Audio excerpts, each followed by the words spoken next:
کا معنی یہ ہوتا ہے کہ انسان کوئی نفع بخش کام کرے، اپنے سرمایہ کو، اپنے پیسے کو، اپنی صلاحیت کو اور اپنے وقت کو ایسی جگہ خرچ کرے جہاں سے اسے نفع حاصل ہو۔ اسلام تجارت کو پسند کرتا ہے۔ نبی کریم صلی اللہ تعالیٰ علیہ وسلم نے بھی تجارت کی اور تاجر کی حوصلہ افزائی فرمائی۔ انسان جدوجہد کرتا ہے، کوشش کرتا ہے کہ اس نے جو سرمایہ، جو وقت، جو صلاحیت کاروبار میں خرچ کیا ہے اسے اس سے نفع حاصل ہو۔ ایک تجارت سورہ صف کے اندر اللہ تعالیٰ نے بھی بیان فرمائی۔ اسلوب بڑا پیارا ہے، انداز بڑا انوکھا ہے، اور قرآن مجید کی آیات بڑی دلاویز ہیں جو انسان کی روح کو اپنی طرف کھینچتی ہیں۔ یا ایھا الذین آمنوا ھل ادلکم علی تجارۃ تنجیکم من عذاب علیم، اے ایمان والو کیا میں تمہیں ایک ایسی تجارت نہ بتاؤں جو تمہیں دردناک عذاب سے بچا لے۔ انداز دیکھیے کیسا انوکھا ہے اور ترتیب کیسی زبردست ہے۔ کیا ایک ایسی تجارت نہ بتا دوں جو تمہیں عذاب علیم سے محفوظ رکھے؟ قربان جائیں اس انداز تکلم کے اور فدا ہو جائیں رب کریم کے اس انداز کریمانہ پر، اس انداز رحمت پر۔ تمہیں وہ تجارت نہ بتائیں جو تمہیں دردناک عذاب سے بچا لے؟ تو وہ تجارت کیا ہے؟ فرمایا تؤمنون باللہ ورسولہ، اللہ اور اس کے رسول پر ایمان لاؤ۔ یہ تم نے انویسٹمنٹ کرنی ہے، یہ تم نے تجارت کے اندر اپنے آپ کو لگانا ہے۔ پہلا کام یہ کرنا ہے کہ اللہ اور اس کے رسول پر ایمان لاؤ۔ وَتُجَاهِدُونَ فِي سَبِيلِ اللَّهِ بِأَمْوَالِكُمْ وَأَنفُسِكُمْ، اور اللہ کے رستے میں جہاد کرو، اپنے مالوں کے ساتھ بھی اور اپنی جانوں کے ساتھ بھی۔ یہ چیزیں تم نے اس تجارت کے اندر لگانی ہیں۔ اور رب کہتا ہے پہلا سبق تمہیں یہ بتاتے ہیں کہ اگر تم یہ تجارت کرو گے نا کہ اللہ رسول پر ایمان لاؤ گے، مال اور جان سے اس کے رستے میں جہاد کرو گے، تو ذالکم خیر لکم، یہ تمہارے لیے بہت بہتر ہے۔ ان کنتم تعلمون، اگر تم اسے جان لو، اگر سمجھ لو، اس کا علم پالو، اگر تمہیں اس سے آگہی حاصل ہو جائے کہ یہ کتنی بڑی تجارت ہے، تو ذالکم خیر لکم، یہ تمہارے لیے بہت بہتر چیز ہے۔ یہ کون فرما رہا ہے؟ کائنات کا رب فرما رہا ہے۔ تمہیں وہ تجارت بتاتے ہیں، تمہیں وہ سوداگری بتاتے ہیں، تمہیں وہ کاروبار بتاتے ہیں، وہ بزنس بتاتے ہیں، یہ تمہارے لیے بڑا بہتر ہے اگر تم حاصل۔ یا اللہ پھر یہ کاروبار کرنے سے ملے گا کیا؟ آپ یقین کریں لوگوں کو اچھے شعر پر بھی وجد ہوتا ہے، لوگوں کو خوشخبری پر بھی وجد ہوتا ہے۔ صوفیاء کہتے ہیں ان لفظوں پر، قرآن کی ان آیات پر ہمیں وجد ہوتا ہے، طبیعت، روح، مزاج، ذہن وہ جھومنے لگتا ہے۔ کریم فرمانے لگے اگر تم یہ کرو گے تو تمہیں ملے گا کیا؟ یغفر لکم ذنوبکم، اللہ تمہارے سارے گناہ معاف فرما دے گا۔ یغفر لکم ذنوبکم، اللہ تمہارے گناہوں کو صرف معافی ملے گی۔ ایک ہوتا ہے معافی بھی ملنا اور پھر پیار بھی ملنا۔ یا اللہ صرف معافی ملے گی؟ فرمایا اللہ تمہارے گناہ بخش دے گا۔ وَيُدْخِلْكُمْ جَنَّاتٍ تَجْرِي مِن تَحْتِهَا الْأَنْهَارُ، اور اللہ تمہیں اس جنت میں داخل کرے گا جس کے نیچے نہریں بہہ رہی ہیں۔ اس جنت میں مالک ایک تو یہ کہ معاف کر دے گا، اور دوسرا یہ کہ وہ جنت دے گا جس کے نیچے نہریں بہہ رہی ہیں۔ وَمَسَاكِنَ طَيِّبَةً فِي جَنَّاتِ عَدْنٍ، اور پاکیزہ محلوں میں تمہیں رکھے گا جو بسنے والے باغ ہیں، ایسی جنتیں جو آباد ہیں، ان جنتوں میں اللہ تمہیں داخل کرے گا۔ قربان جائیں نتیجے کا بھی اعلان فرماتا ہے کریم رب اس تجارت کے بارے میں، اپنے بندوں کو یہ رہنمائی دیتا ہے۔ فرمایا ذالک الفوز العظیم، فرمایا یاد رکھنا یہ بہت بڑی کامیابی ہے۔ یعنی رب اگر تمہیں بخش دے، اگر اللہ تمہیں جنت عطا کرے، اللہ تمہیں بسنے کے مکانات اور محل عطا کرے، تو دینے والا دے کے کہتا ہے ذالک الفوز العظیم، یہ بڑی کامیابی ہے، یہ بہت بڑی۔ اگلی بات کروں آپ سے، آپ میرے اپنے ہیں نا، تو تھوڑی سی نفسیات میں جانتا ہوں لوگوں کی۔ بندے کا بڑا عجیب ذہن ہے کہ وہ کہتا ہے صرف جنت ہی ملے گی۔ یہ جو دنیا کے 60 سال ہیں یہ بیماری ہے انسانی اور نفسیاتی، تو تھوڑے بہت محل اسے دنیا میں بھی چاہیے۔ صرف جنت کے وعدے پر انسانی نفسیات مطمئن ہے۔ جنت فقط حصول جنت، میں ایسے روغن خیال لوگوں کی باتیں سنتا اور پڑھتا ہوں جو بیچارے بڑے ہی پریشان ہیں، کہتے ہیں مولوی صرف جنت کا وعدہ کرتا ہے۔ میں نے کہا نہیں، من عمل صالحا من ذکر او انثى وهو مؤمن فلنحيينه حیاتا طیبہ، میرا رب کہتا ہے جو بھی اچھے عمل کرے، چاہے مرد ہو چاہے عورت ہو، شرط یہ ہے کہ مومن ہو، فلنحيينه حیاتا طیبہ، ہم اسے پاکیزہ زندگی عطا فرمائیں گے۔ زندگی بھی سونی ملے گی، شاندار، وزادار، باوقار، شانوں والی، نعمتوں والی، سعادتوں والی، برکتوں والی۔ شرط یہ ہے کہ مومنوں والی گزارے زندگی، شرط یہ ہے کہ ہو مومن، چاہے مرد ہو چاہے کرے اچھے عمل۔ زندگی بھی حیات طیبہ، میری حیات نہیں، حیات میرا موضوع نہیں، ورنہ حیات طیبہ کے کچھ اور معنی بھی بیان کرتا۔ لیکن بس اتنا سمجھ لو جسے رب کہتا ہے نا حیات طیبہ، اس سے زیادہ سونی زندگی ہو کوئی نہیں سکتی، اس سے پاکیزہ وقت گزر سکتا۔ اچھا، اس آیہ کریمہ میں جنت کا وعدہ کر کے فرمایا وَأُخْرَى تُحِبُّونَهَا، اور فرمایا ایک نعمت تمہیں اللہ اور دے گا جو تمہیں بڑی پیاری ہے، جس کو تم بڑا محبوب رکھتے ہو، ایک دوسری نعمت وہ بھی اللہ تمہیں دے گا۔ وہ کیا ہے؟ نصر من اللہ وفتح قریب، فرمایا اللہ کی مدد جلدی آئے گی اور فتح تمہیں قریب ہو کے نصیب ہو جائے گی۔ دنیا میں اللہ مدد کرے گا، تمہیں فتح یاب کرے گا، کامیاب کرے گا۔ کیسے کامیاب ہو جاؤ گے؟ رزق حلال میں بھی کامیاب رہو گے، اپنی اولاد کی تربیت میں بھی کامیاب رہو گے، اپنا گھر بنانے میں بھی کامیاب رہو گے، حقوق ادا کرنے میں بھی کامیاب۔ مفسرین نے لکھا ہے، وہ بیان کر رہا ہوں، تم اپنی جو تمہارے ذمے اللہ نے ذمہ داریاں لگائی ہوں گی ان میں بھی کامیاب رہو گے۔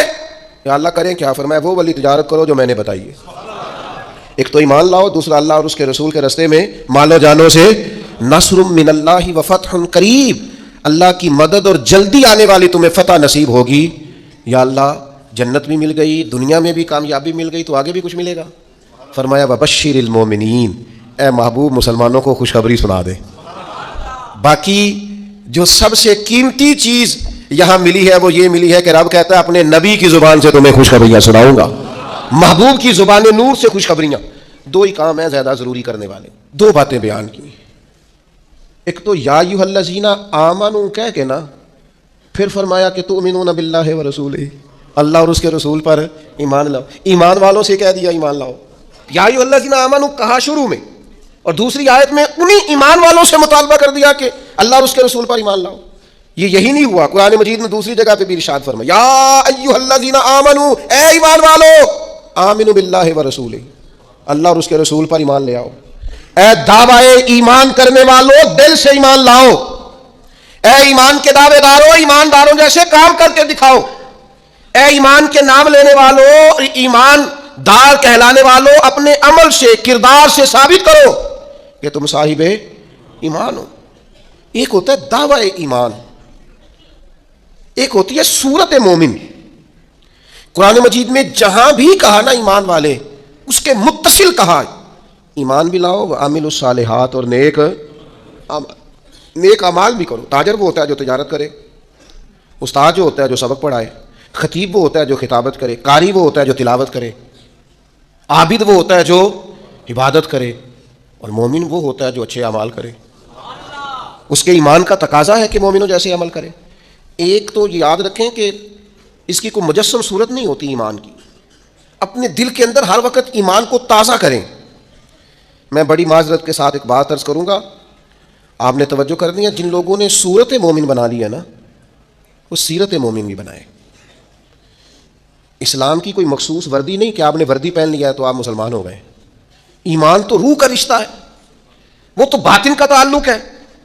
نجاشی بادشاہ نے کلمہ پڑھ لیا تھا اپنے ملک میں، ایک دفعہ بھی حضور سے ملنے نہیں آیا، لیکن جب اس کا انتقال ہوا تو محبوب نے اس کے شہر کی طرف رخ کر کے فرمایا صفیں بناؤ، میں اس کا جنازہ پڑھوں گا۔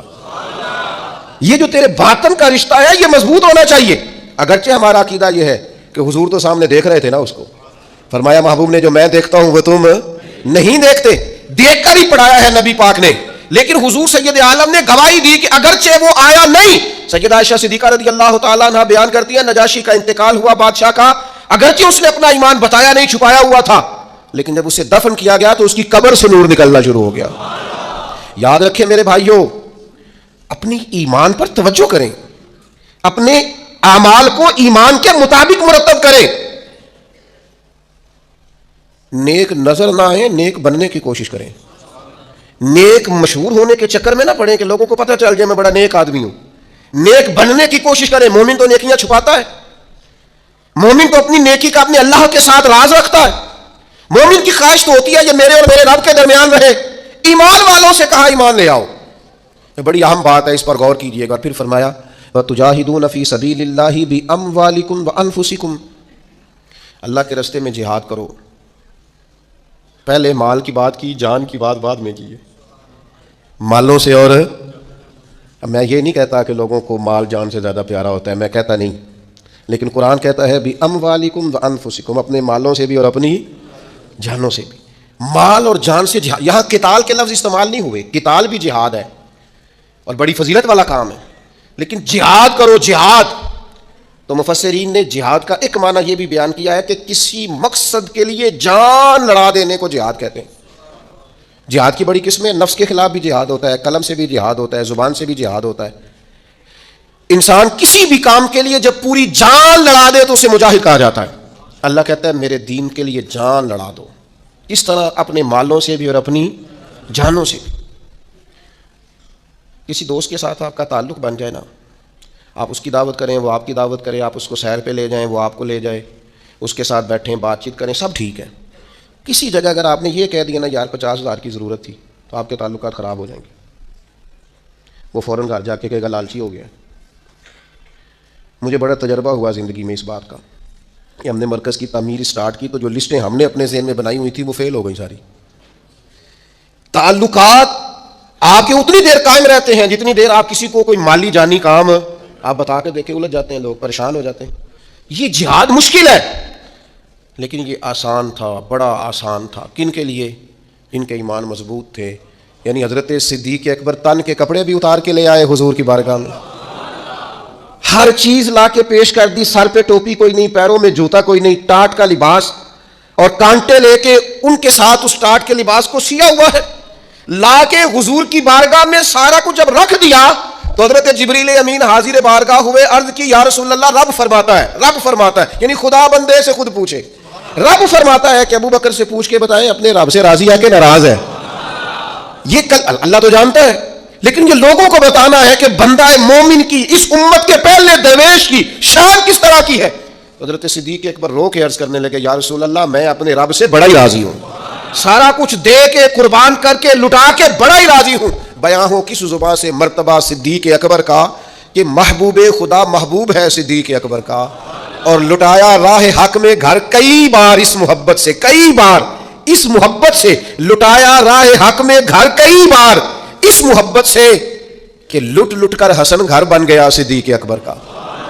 اللہ کے نام پہ نا، اللہ کے نام پہ. میں آپ کی خدمت میں عرض کروں، چھپی ہوئی نیکیاں بڑی قیمتی ہوتی ہیں، جن کا کسی کو پتہ نہ ہو، اصل میں وہ خزانہ ہوتا ہے. سچ بتانا، ہمارے